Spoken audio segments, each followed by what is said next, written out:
just can't plan for. When I was about a week before I was due with my first child, I decided that I needed to do a little bit of grooming to the little Rutan. I was going to have more than a few spectators in the room, and I needed to tidy things up. So I go into my small bathroom and lock the door, and then take everything off, and stand above a small handheld mirror for whatever guidance it would give me under my hovering 9-month pregnant belly. And I set out a hot wax kit. Great idea. But I figured the best way to do this would be to load the area with all of the hot wax at once, make it move along a little faster. So on goes the hot wax, down the sides, and down the thighs just a little bit. Hair had kind of taken on a life of its own. And I pull out the fabric strips. They said cut to size. Unfortunately, that was my size. So I smooth it onto the one side, give it a good rub, a little bit of a tug, and then I just brace myself. And holy shit! The pain ripped through my body. It took a few moments for my breath to come back to me, and then I looked at the fabric strip. There was no wax. There was no hair. And as the tears streamed down my face, I realized I had a whole new problem on my hands. Because as I pulled that fabric strip away, my fat, pregnant thighs had reflexively snapped together. And now we're firmly married with that hot wax and hair.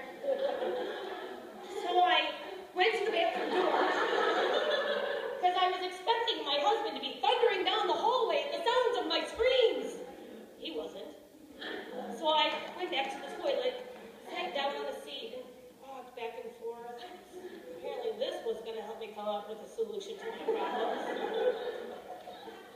After what seemed like eternity, I realized the only thing I could do was to sit into a hot, scalding bath and let that wax loosen and pick it away, bit by bit. I went to bed that night with that slow, silent sob that my husband had become all too familiar with the waxy residue still down there on a forest of hair, which was immediately pointed out upon my sister's arrival into my delivery room. So when I was expecting my next child, I was not going to fall for rookie mistakes. I was not taking anyone's advice about anything, and I was not going to wear maternity clothes when I was 2 weeks pregnant. So when my sister gives me her business attire hand-me-downs, I was thrilled. Lined Banana Republic pants, fresh out of a dry cleaner bag. So on goes the Banana Republic pants. They felt so nice. A far cry from my Old Navy khakis that I would normally wear to teach 3rd grade. I'm rushing out the door. I get my son to the sitter, and off I go to teach 3rd grade. I greet him at the door. They start their morning procedure. And I go over to change the date on the calendar. When a little boy comes up and taps me on the shoulder and says, "Mrs. Miller, you have a hole in your pants." Okay, thanks, Chief. Now have a seat and remember next time. Of course there's a flaw to these pants. Why else would she have given them to me? So I reach back trying to find the snag.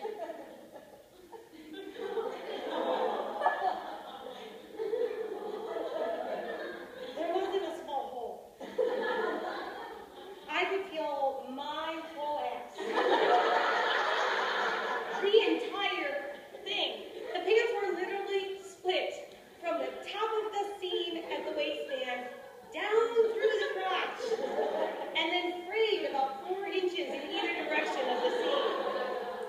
So when I bent over, I spread the fray nice and wide across my ass, and I was not wearing full coverage underwear. So the little sweater set came in handy as I unbuttoned the cardigan, tied it around my waist, and backed myself out of my classroom.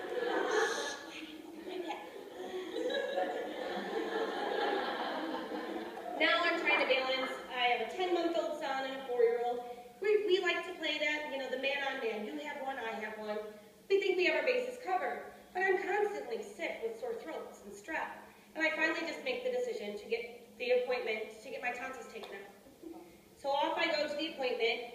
The nurse is doing the blood work for pre-op on Tuesday, surgery on Thursday.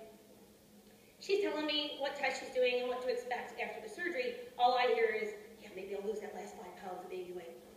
So I get home and the answering machine light is flashing. I press the button and it's the doctor's office. You need to call us, please, right away. I call, the nurse answers, and she says, oh, Dr. Joseph needs to speak with you directly. Okay, must have forgot to sign something. He gets on the phone and says, Mrs. Miller, I've never had to do this in all my years of practice, but I'm going to have to cancel surgery on Thursday. Okay. And he says, your test came back positive. And I said, for strep? And he says, no, for pregnancy. My knees buckle, and I go back into my coping mechanism of crying. He keeps talking, and I don't know what he's saying. But I find myself back into a bathroom, this time to remove the Nuvo ring. Because apparently that form of birth control doesn't work for this kid. The next few weeks are kind of a series of highs and lows. My numbers are low, they come back up. We weren't really sure what we were going to expect at that ultrasound appointment. So the doctor walks in, and the technician starts to explain what's on the screen. Here's baby A, and here's baby B. You're having twins.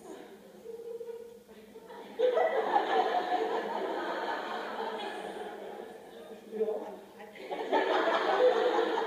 After another couple of weeks, we go back for another appointment. We've come to terms with what's going on now, and that there are going to be a few more people in our family. But my husband is sure that they're going to be boys, because girls are awful people. He's even named them Stryker and Tracer. I think they're going to be like soap opera stars or something. But I don't argue, whatever. So we come back to another ultrasound appointment. My mom has my 10-month-old in the corner, and we're looking at the screen once again, where my husband is clearly identifying, oh, that one, that's a boy, right there. No, that is an enlarged clitoris.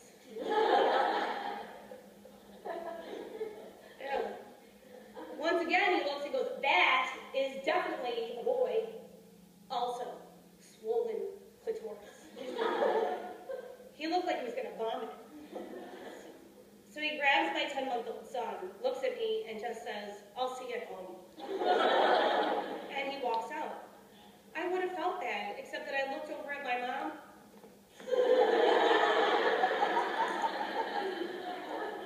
Our twin girls are now 6.